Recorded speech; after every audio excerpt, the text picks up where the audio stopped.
Il nous est donné d'entendre dans cette liturgie de l'Assomption le chant d'action de grâce de la Vierge Marie que nous venons de chanter ensemble, le Magnificat, puisque nous lisons comme évangile de cette fête l'épisode de la visitation de Marie à sa cousine Élisabeth.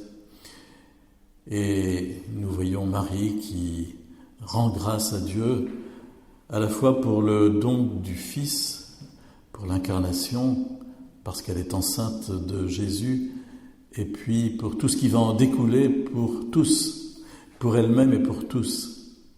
Pour elle-même et pour tous. C'est peut-être cela que nous pouvons nous dire aujourd'hui en cette fête de l'Assomption, qui est aussi une fête de la résurrection, quelque part. Marie est élevée dans la gloire de Dieu, mais elle est ressuscitée. Donc Marie a rendu grâce par avance pour tout ce qui allait en découler de cette incarnation, pour elle-même et pour tous, c'est-à-dire pour nous aussi. Notre corps, malheureusement, est profondément marqué par le dépérissement, si j'ose dire, par le vieillissement, par la maladie et aussi, hélas, par la mort. Et c'est ainsi, et pourtant, Jésus nous propose un corps de gloire, un corps de résurrection.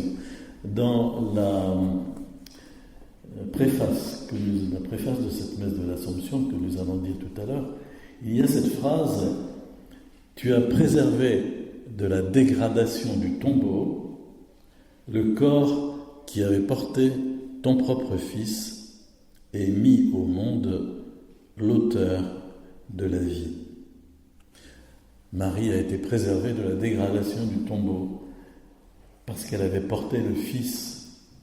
Mais nous aussi, nous serons revêtus d'un corps de gloire semblable à celui de Marie, même si nous ne serons pas préservés de la dégradation du tombeau. Et c'est notre espérance que nous célébrons aujourd'hui, comme d'ailleurs il y a une semaine lors de la fête de la Transfiguration, le 6 août, où Jésus apparaît métamorphosé, transformé, transfiguré en son corps devant 3 de ses disciples. Et c'est bon de nous le redire alors que nous ne pouvons que constater toutes sortes de maux qui nous frappent nous-mêmes et partout dans le monde, l'humanité tout entière. Hier soir, j'allais donner le sacrement des malades à l'hôpital de l'Arche à un homme de 48 ans qui est un homme un peu athlétique et qui fait du sport et qui a fait de l'alpinisme et qui fait aussi du VTT et qui, en roulant sur un chemin le long d'une rivière, à un moment a pris son vélo dans une corde qui retenait, une chaîne qui retenait une barque et qui était située trop haut. Et il a fait donc un vol plané, il s'est rompu les vertèbres cervicales, il était tétraplégique. Et cet homme a une foi profonde. Et c'était admirable au fond, nous en avons parlé, de se dire que, voilà, tel est l'état de ce corps qui est inerte, qui ne peut plus bouger. Et pourtant, le Seigneur veut nous donner un corps ressuscité, un corps de gloire, semblable au sien. Il nous le promet pour l'éternité. C'est notre espérance que nous célébrons aujourd'hui et elle s'enracine dans le chant de Marie que nous venons de chanter, dans la foi de Marie. Vous avez remarqué comment sa cousine Élisabeth dit « Bienheureuse celle qui a cru en l'accomplissement des paroles qui lui furent dites de la part du Seigneur. » Tu es bénie entre toutes les femmes, et béni est le fruit de ton sein Jésus, bienheureuse celle qui a cru. Quand nous récitons le « Je vous salue Marie », ce n'est pas une prière inventée par l'Église, c'est une prière profondément biblique, parce que dans la première partie, nous disons les paroles de l'ange Gabriel à Marie, « Réjouis-toi Marie, comblée de grâce, le Seigneur est avec toi ». Puis nous enchaînons avec les paroles d'Élisabeth à Marie, « Tu es bénie entre les femmes, et Jésus, le fruit de ton sein, est béni ».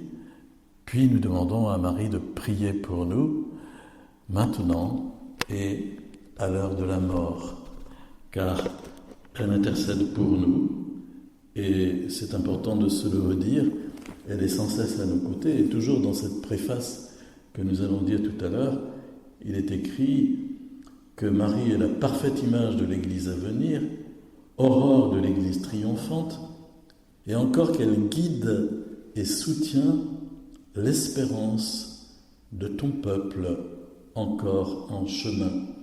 Elle guide et soutient l'espérance de ton peuple encore en chemin. C'est pourquoi, lorsque nous vivons notre foi chrétienne, nous avons besoin de nous mettre dans ce climat marial. Lorsque nous venons communier, lorsque nous recevons la communion eucharistique, nous recevons en nous la vie divine, l'auteur de la vie, comme il est dit, et c'est à nous, par la foi, de nous approprier ce don qui nous est fait et de dire au Seigneur Jésus, viens vraiment me remplir de ta vie et que ta vie me transforme profondément en mon âme, en mon esprit, en mon intelligence, en mon corps aussi. Viens agir en moi par la puissance de ta résurrection. Et lorsque nous récitons le « Je vous salue Marie » et que nous nous tournons vers Marie, il y a aussi quelque chose d'un petit peu similaire, si j'ose dire. Alors que nous sommes dans le rayonnement de celle qui est assomptée, qui est ressuscitée, qui est dans la gloire, nous demandons que ce rayonnement agisse en nous pour nous transformer et nous préparer à ce choc que sera la résurrection de la chair. Et c'est pourquoi réciter son chapelet tous les jours, c'est important. C'est important parce que ça nous met dans ce climat marial et ça nous fortifie dans la foi. Par osmose, la foi de Marie pénètre en nous. Et alors que Élisabeth avait dit « Bienheureuse celle qui a cru », nous expérimentons que Marie fortifie notre foi par sa propre foi. Réjouissons-nous de ce que Jésus, à la croix, nous a dit « Voici ta mère ».